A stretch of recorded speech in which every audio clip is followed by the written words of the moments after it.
Hello, everyone, and welcome to today's webinar, Social Justice, Our History and Future. A note for attendees that the communication platform to be used to communicate important information throughout the World Affairs Conference today is the WAC page on Instagram at World Affairs Con. So before we get started, I would like to go over a few items so you should know how to participate in today's event. You've joined the presentation listening on your computer's speaker system by default and you are muted.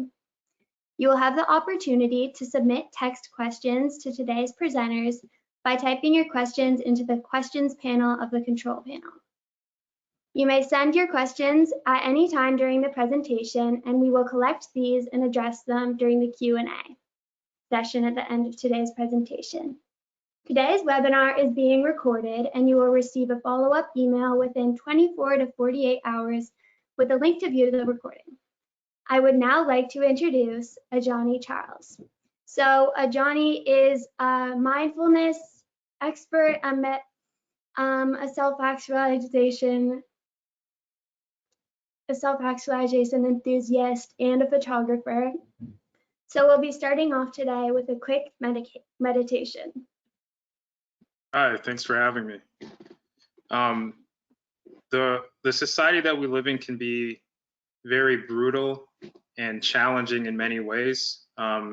It can promote harshness in certain capacities, and loving kindness meditation is the antithesis to that.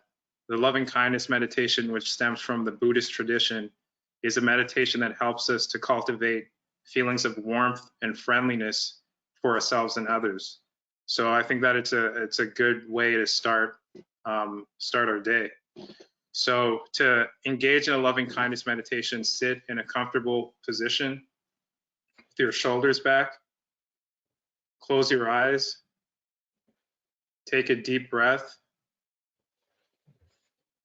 allow your stomach to expand,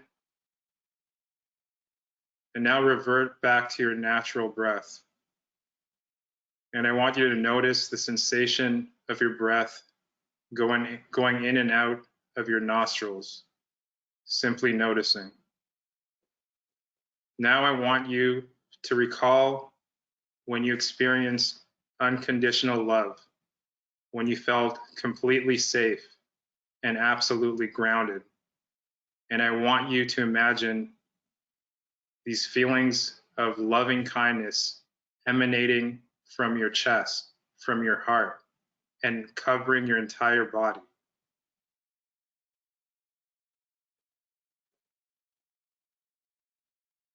Now I want you to imagine someone that you love or someone that you respect greatly.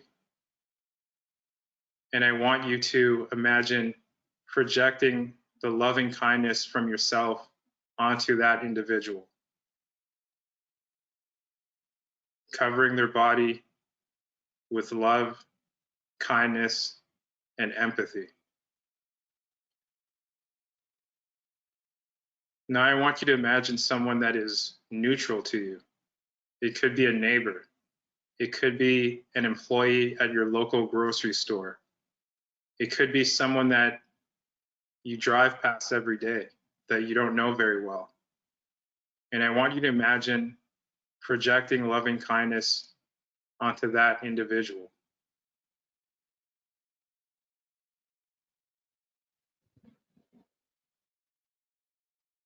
Now I want you to imagine someone that may have harmed you in the past, someone that you may resent, someone that causes you to feel anger.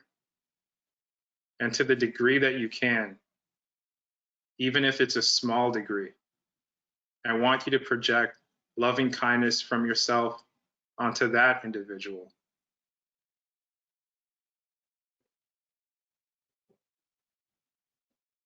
And I want you to envision everyone at the World Affairs Conference watching this amazing event from the comfort of their homes.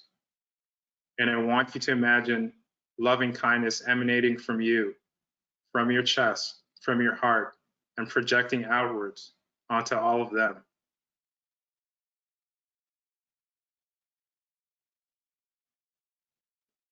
Finally, I want you to imagine loving kindness emanating from you outward into the world, throughout your community, to all beings, human or otherwise. And I want you to imagine loving kindness reaching all of them in this moment.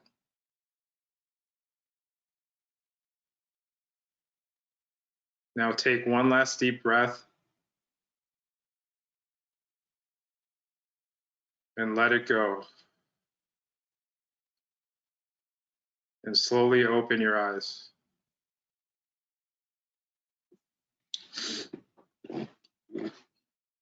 How was that?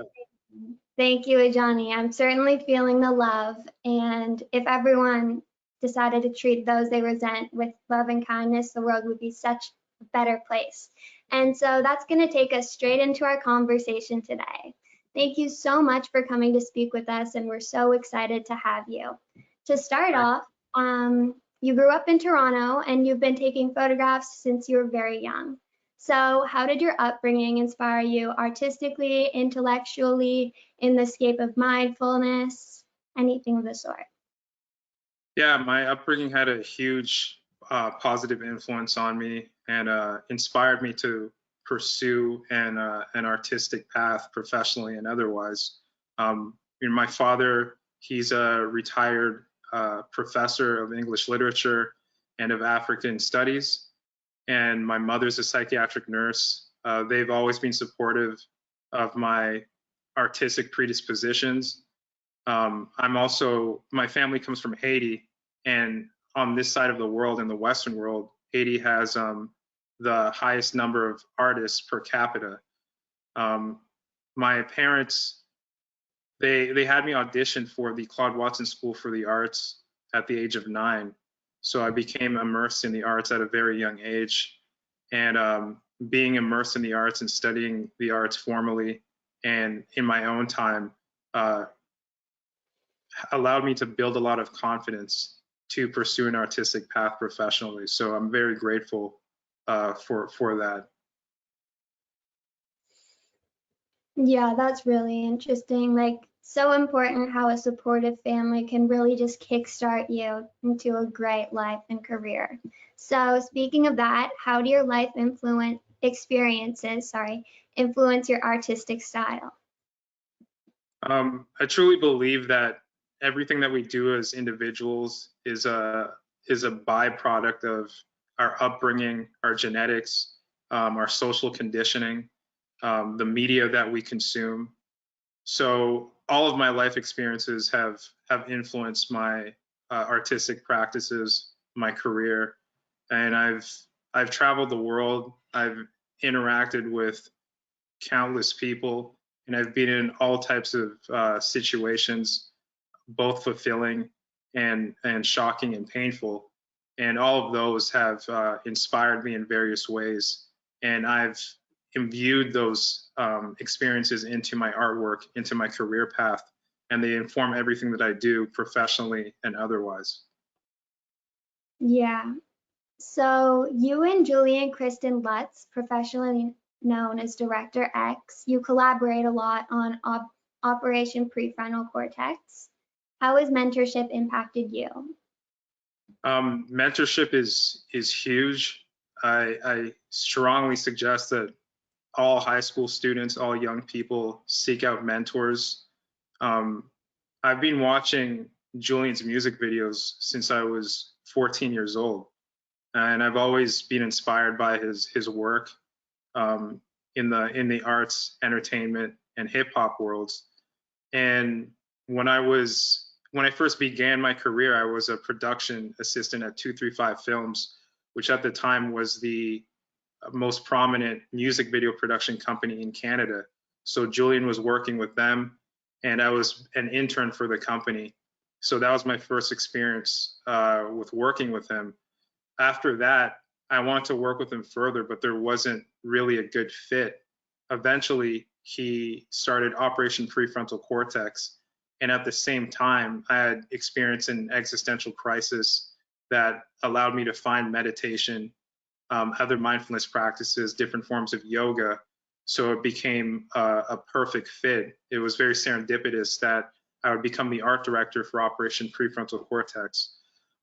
For those of you in the audience who aren't aware of what Operation Prefrontal Cortex is, what we are is a mindfulness and meditation organization and program designed to reduce gun violence, mass violence, and police violence in Toronto.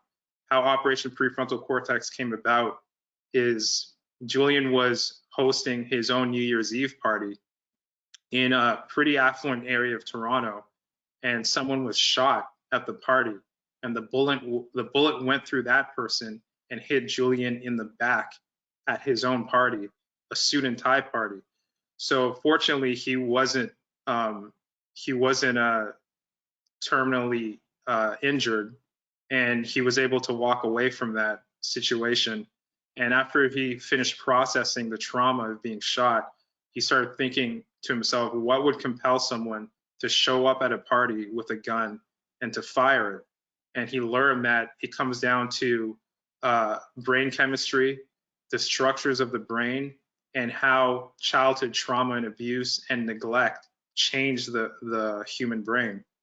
And what he learned was that in individuals that experience childhood trauma that's unprocessed, the prefrontal cortex, which is the part of the brain that's in charge of executive functioning, planning, rational interactions like this one, it starts to shrink. And the amygdala, which is the fight, flight, freeze part of the brain, starts to grow. And the human brain becomes over-reliant on the amygdala and becomes less reliant on the prefrontal cortex. That's why when people who have experienced childhood trauma, they tend to snap. They don't have any patience. They seem to lack in foresight. So when you have someone like that who's armed with a gun in a public space and they're involved in a social interaction that triggers them, that reminds them of their childhood trauma, they're prone to lashing out violently. That is so fascinating how Julien took that traumatizing experience and turned it into something that could change so much. And it's so cool that you've decided to become a part of it. So you touched on this earlier, but if you want to go into depth, how does Project Prefrontal Cortex approach racial justice and social justice, and what are they doing to drive change? Right. In Toronto, the gun violence has been increasing for approximately the last 6 years. In 2020, there was a small 6% drop in gun violence, which is not sufficient at all. Many of the incidences of gun violence in Toronto involve young Black males and other marginalized groups. So systemic racism is one of countless variables that contributes to the rising gun violence in Toronto and in other major cities in North America. And the effects of such systemic racism is such that these individuals feel a sense of hopelessness.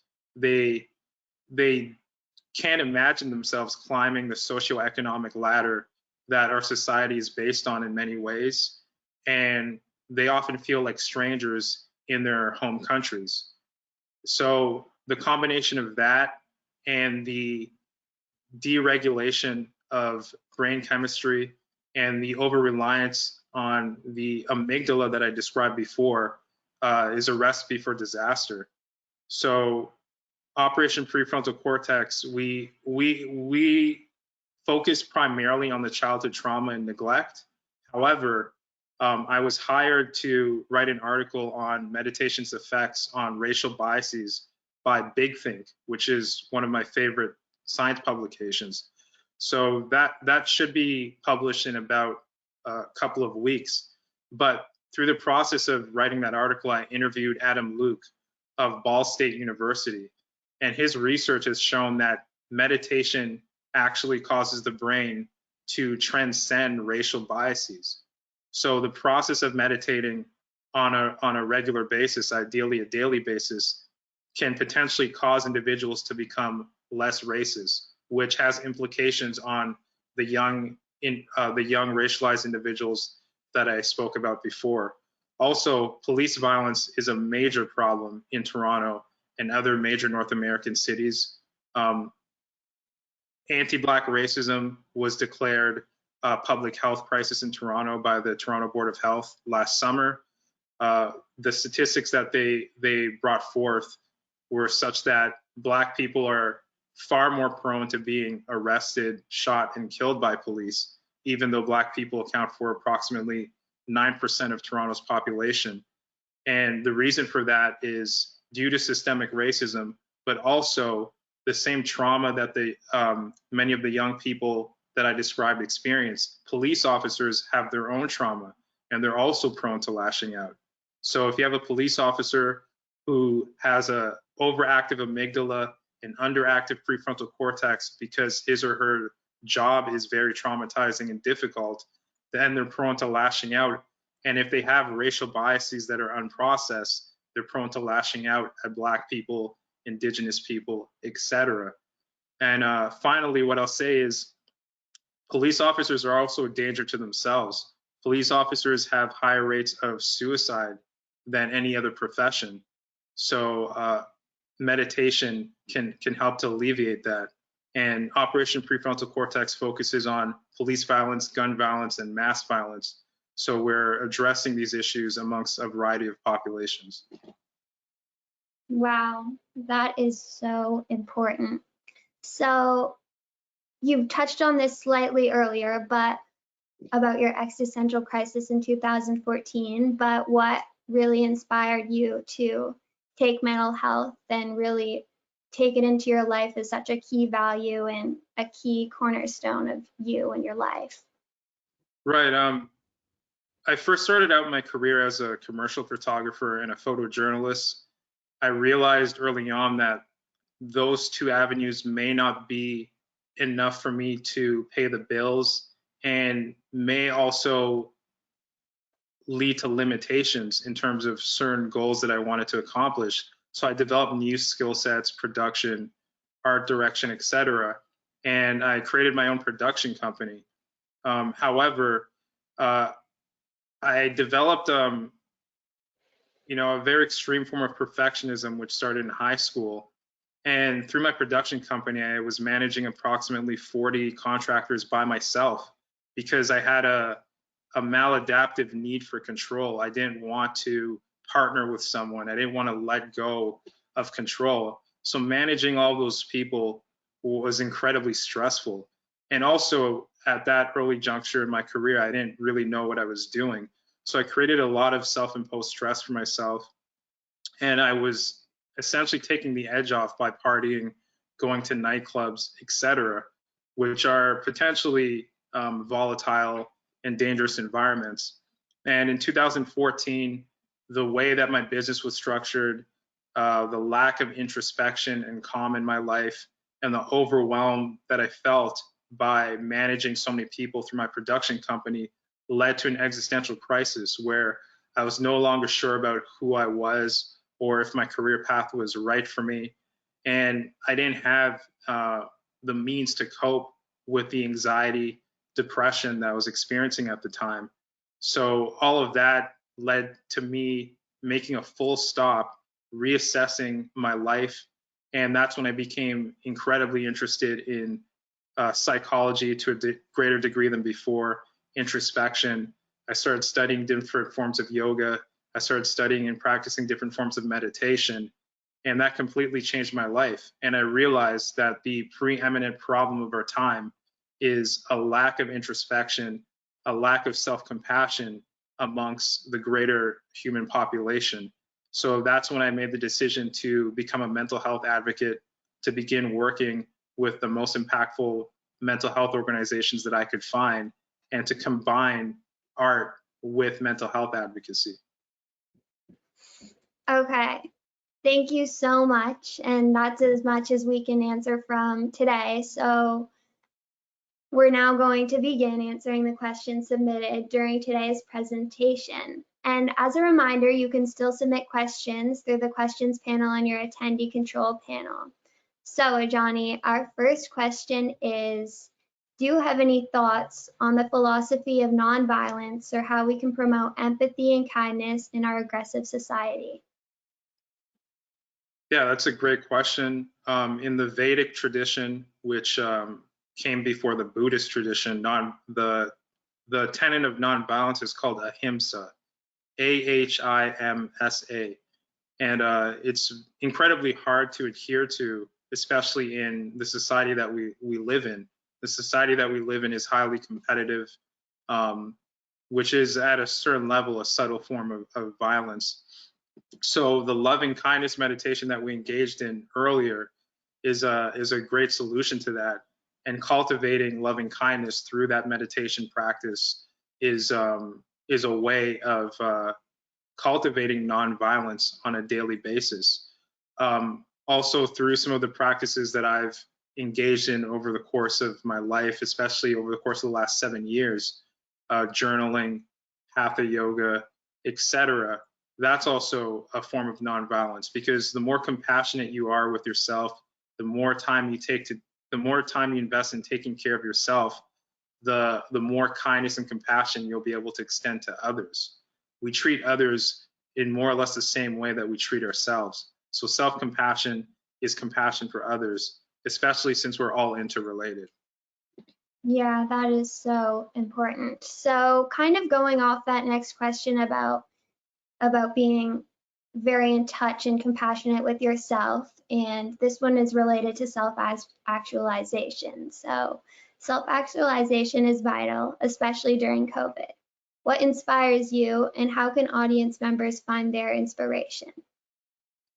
Right. I believe that a clearly defined life purpose and having meaning in one's life is vital, because especially after high school, life is going to come at you fast, and you're undoubtedly going to be in situations that are scary, traumatizing, and destabilizing to a far greater extent than, a high stakes exam or a test.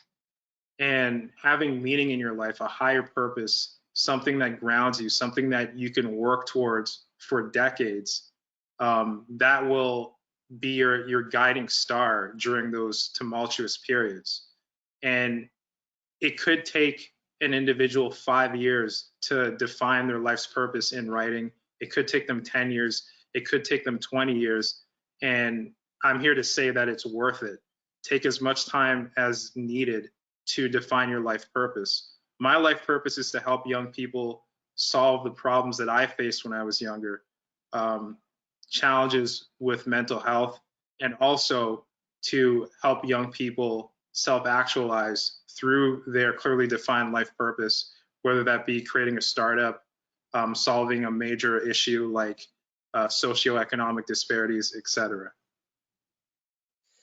Okay, yeah, self-actualization is so important, and I think that we all should be on the pursuit of our life purpose, because it's just, like you've said, it's so important. And that is all the questions we can answer today. So thank you, Mr. Charles, and thank you everyone for attending today's webinar, Social Justice, Our History and Future.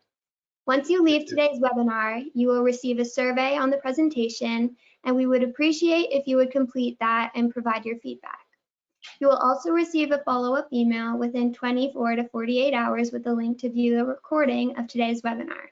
Please navigate to your links hub on worldaffairs.ucc.on.ca to attend the following events. Immediately following this plenary at 11:15 a.m., the programs team is hosting a startup exhibition on lunch during lunch on Zoom. This is a drop-in style chat in breakout rooms where you have the opportunity to ask professional and student startups questions about their entrepreneurial journey. Please refer to your personal schedule on the WAC website for the list of startups and their corresponding Zoom links. At 11:50 a.m. EST, the WAC 2021 keynote address delivered by renowned poet and professor Dr. George Eliot Clark will take place on GoToWebinar. Please refer to your personal schedule on the WAC website for the webinar link. On behalf of the World Affairs Conference and our presenters, thank you so much for joining us, and have a great rest of your day. Thank you so much for talking to us today, Ajani, and we are honored to have you here. Yeah, thank you, Thea. This is a great opportunity, and I'm so grateful to have engaged in this conversation with you. Thank you so much. Thank you so much, everyone, for coming, and thank you again, Ajani.